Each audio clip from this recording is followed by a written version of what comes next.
très important, ces 4 phases, elles peuvent être mélangées et aller l'une après l'autre ou l'une avant l'autre. Mais c'est vraiment voilà, explorer, structurer, tester et impulser sa stratégie d'innovation. Ouais, moi, j'ai peut-être quelque chose à rajouter sur cette slide. Ça me rappelle un peu une histoire, enfin un livre que j'ai lu, qui s'appelle le Lean Startup.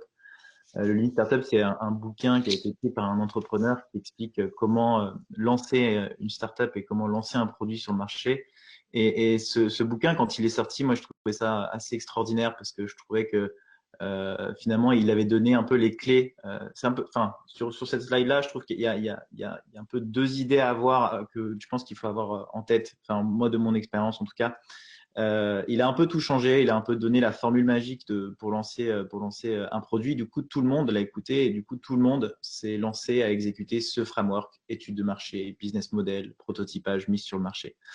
Et en fait, le problème avec pour moi, les frameworks et les méthodes, c'est que du coup, ça vous fait assez rapidement perdre l'intuition que vous avez sur votre marché. Je m'explique. Moi, j'ai monté des boîtes. Ma première boîte, j'avais 19 ans. Et donc, du coup, l'écosystème startup était beaucoup moins important. Il y avait beaucoup moins de contenu. Il y avait beaucoup moins de formation. Il y avait très, très, très peu de choses. Et c'est de mes 19 ans à mes 22 ans d'entrepreneuriat, j'ai jamais eu autant de réussite de projet. Le seul projet qui a vraiment pas marché, c'est le projet quand je me suis rendu compte qu'il y avait des connaissances sur l'entrepreneuriat. Et donc, du coup, j'ai dû aller apprendre des choses. J'ai dû lire des livres, dont le Lean Startup. Et le problème avec ces lectures, c'est que du coup, vous prenez ça comme des vérités absolues. Et ces vérités absolues, comme je le disais tout à l'heure, ça vous biaise votre intuition et ça biaise aussi votre capacité d'exécution. Il faut les avoir en tête. Je pense que c'est important, mais c'est important aussi de suivre ce que vous ressentez au plus profond de vous. J'ai écouté la dernière fois un talk de Marc Simoni, le fondateur de Mythic. Ce gars-là, je trouve qu'il a une vision entrepreneuriale qui est extraordinaire. Il a construit Mythic, il n'a pas du tout prototypé, il n'a pas fait d'études de marché. C'était une discussion dans un bar avec des potes où il disait bah, moi j'aimerais bien rencontrer des femmes ou j'aimerais bien rencontrer des hommes. Et il a construit Mythic en se projetant dans la tête des femmes et en se projetant dans la tête des hommes. Et donc, du coup, il n'a pas suivi ces étapes et il y a plein d'entreprises qui n'ont pas suivi ces étapes. Si vous voulez, j'ai un peu l'exemple que j'aime bien donner quand on parle de framework et de méthode.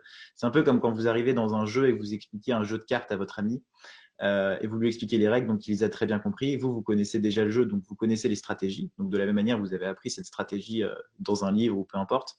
Et vous commencez à jouer et il se trouve qu'à la fin de la partie, vous avez perdu.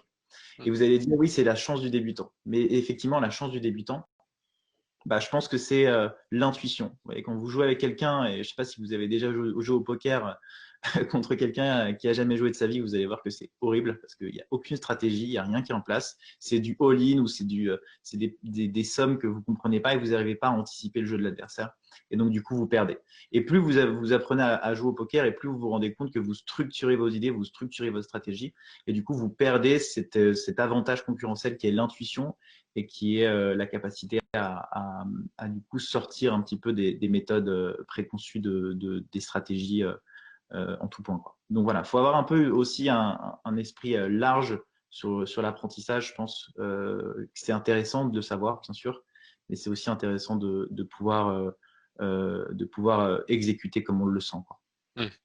Et puis d'être effectivement de partir un peu du management classique de l'innovation qu'on connaît depuis des centaines d'années, qui est effectivement très structuré, très régulé et cloisonné, et savoir entre justifier, parce que mine de rien, il faut quand même l'entreprise justifier de ses investissements, son temps, etc. Et donc avoir des silos, avoir des comptes rendus, etc. à livrer, mais aussi avoir la capacité de sentir la tendance, de sentir les, les disruptions de marché ou les discussions effectivement qu'on peut avoir sur des coins de table et en ce moment notamment sur les réseaux sociaux, de sentir la tendance et de voir si le prototype va prendre, s'il va pas prendre, et savoir le remettre en question très rapidement Tu pour vois, même, se...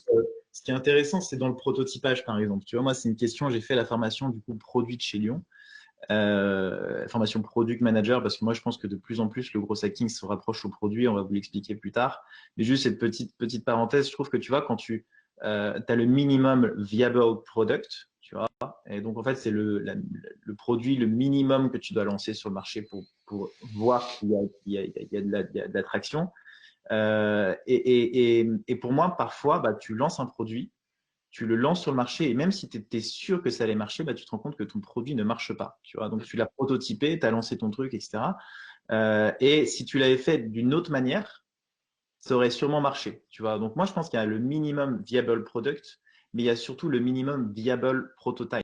Tu vois, est-ce que aujourd'hui, tu te dis, si tu veux lancer Instagram, enfin, si tu veux lancer une entreprise comme Instagram, est-ce que si tu lances un mini MVP avec une seule proposition de valeur, ça va aussi bien marcher que si tu le lances d'un coup comme ça, tu vois? Est-ce que en fait, je pense qu'il y a une espèce un juste milieu à trouver qui est extrêmement difficile dans ces méthodes-là, c'est de savoir comment je vais faire en sorte d'avoir une interface hyper claire, hyper fluide, et derrière avoir une proposition de valeur suffisamment forte pour pouvoir lancer le produit derrière et lancer de l'investissement pour avoir de l'attraction autour de ce produit-là. Moi, je sais que j'ai itéré énormément de fois sur ma boîte et enfin sur l'une des boîtes que j'avais montées sans jamais trouver le truc quoi. J'ai jamais vraiment réussi à craquer le système. Pourtant, j'ai itéré et je suis convaincu. Et j'ai fait le test après parce que j'ai réussi à convaincre un de mes amis dev, parce que trouver un développeur, honnêtement, quand on est entrepreneur, c'est une tannée, de développer un truc que j'avais en tête. Et du coup, j'avais fait des templates, des frameworks, etc. Et d'un coup, on a eu, je crois, 1000 inscrits en un mois, tu vois.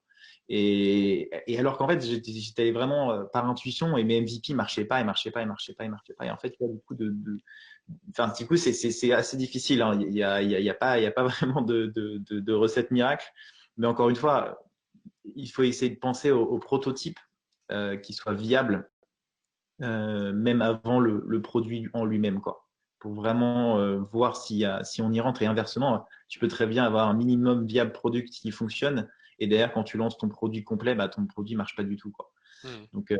Donc ouais, il y a des synergies à trouver entre les deux et un équilibre. Et ça, c'est une tendance à San Francisco qui est en train de plus en plus être débattue dans l'écosystème startup. Il y a plein d'articles qui commencent à sortir sur ça. Et je suis assez d'accord sur ce sujet-là, sur le sujet du produit.